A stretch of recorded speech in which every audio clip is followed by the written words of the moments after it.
Hey guys, welcome to the Artisan channel, and today I'm here with the Razer Raiju Ultimate for the mobile phone and Android. Now this here is a premium controller. It has very low traveling distance when it comes to button presses, smooth, butter smooth analog sticks.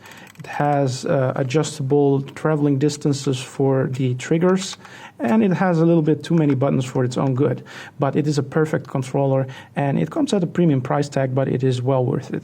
The main thing that shines about this controller is the fact that it has a USB Type-C to Type-C connection, which means you can just hook it up to your phone, and you will not have to worry about any delay when it comes to gameplay, since we're not using Bluetooth. Now let's go into unboxing this controller over here and see what is inside the box. Now, inside the box we have a couple of things that we need to check out. First thing here is the wires that is included. This is the USB Type-C to Type-C that I was talking about. It has USB Type-C on this end and USB Type-C on the other end. Now both of this is awesome because my phone has USB Type-C and the controller has USB Type-C, so you can hardwire them. And here you have USB Type-A to USB Type-C, and this is good for Windows and stuff like that. You can just hook it up to your PC and use it as your main controller. So over here we got the booklet with some stickers on the inside, and yeah, that's about it for the paperwork and wiring. Now over here we have the last part, which is the controller itself. Now, and I went today with the OnePlus 7 Pro because it's the only phone I have that has an 855 Snapdragon chipset in it, and it is very good for all kinds of emulation. Now, we're going to start off with PlayStation 2, then we're going to GameCube, and then last but not least, we're going to do some 3DS emulation. PS2 emulation did change over the time because there's a new update for the emulator which made it actually a little bit worse in my experience, and I'll be talking about that throughout the video. Now, let's get right into it. Now first, as you can see, you see the flickering of the shadows of Dante in this game, the main character.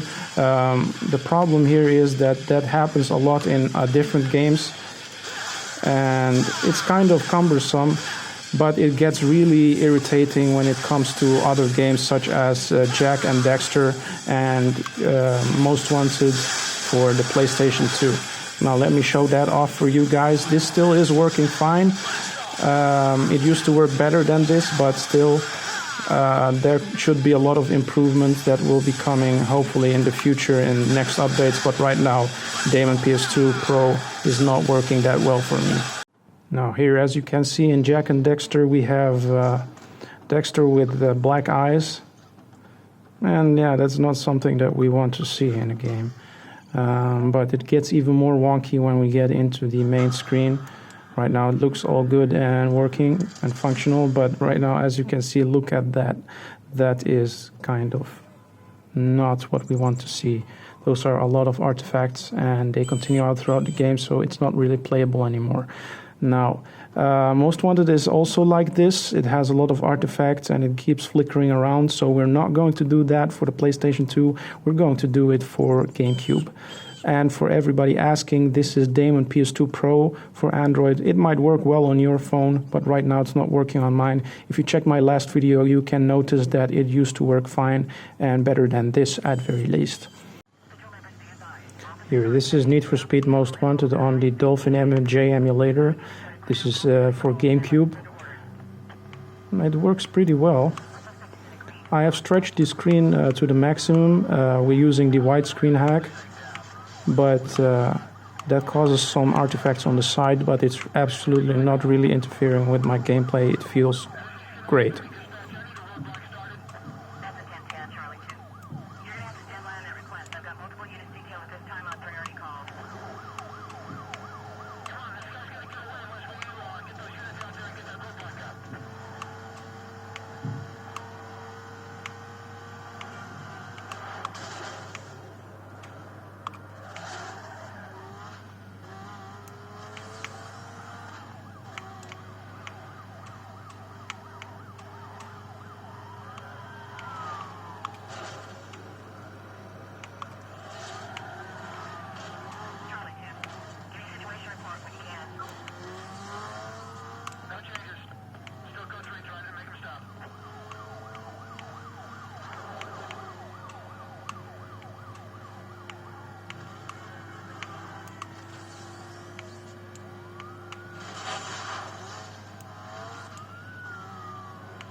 So this is Super Smash Bros. Brawl for Wii. It's a good way to test out the responsiveness of the controller.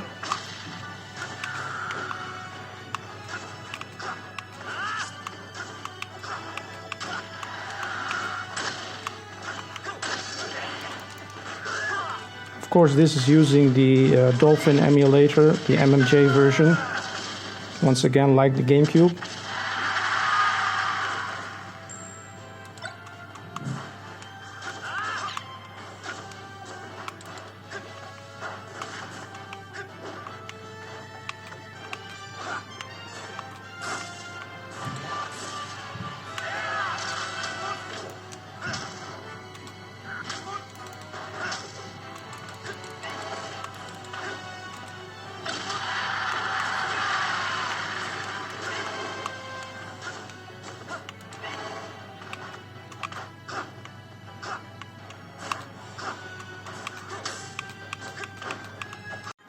This is Mario Kart 7 for the 3DS using Citra MMJ emulator.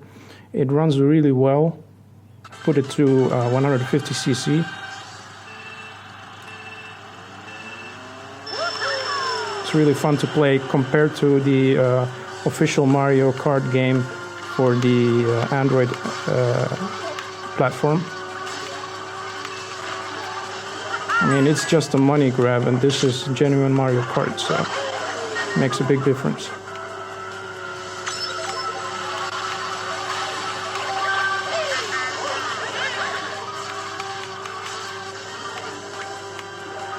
This one works quite better than the one for the Wii, Mario Kart Wii version, because the Wii version has an artifact which is a kind of a black blob on the screen, which makes it hard to see other things, but this here works flawlessly.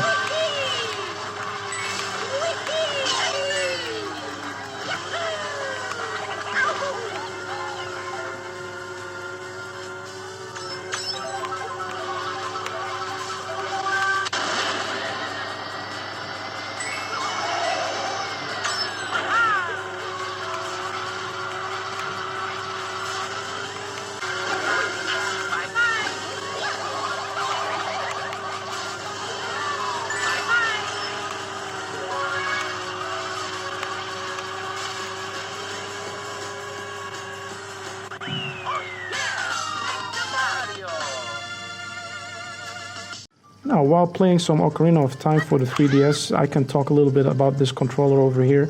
It has a hardwired USB Type-C to Type-C connection to the phone, so there is absolutely no input lag, and that is something that you guys were complaining about with the iPega 9167. This has a premium price point, but for what it is, it really delivers. It has very low traveling distance buttons. It has awesome analog sticks, very smooth, and the dead zones are very, very sensitive. As you can see, I almost barely pressed the button, and it's already slowly moving forward. And even the D-pad is very special and low, has a very low traveling distance. It is kind of clicky, as you can hear, but that's only because it has very high quality buttons, not the low quality clicky type of buttons that you can see on very cheap controllers. For the rest, there is also a Bluetooth function for this controller, and it is a perfect controller for what it is, even though it's a little bit pricey. But it is definitely the best controller out of my whole arsenal of controllers. Well guys, that's it for the video for today. If you want to know a little bit more about the emulators that I used in this video, feel free to check the link in the description down below. I have got a video about that already, and yeah, feel free to support this channel. Please like, subscribe, and I'll see you guys in the next video.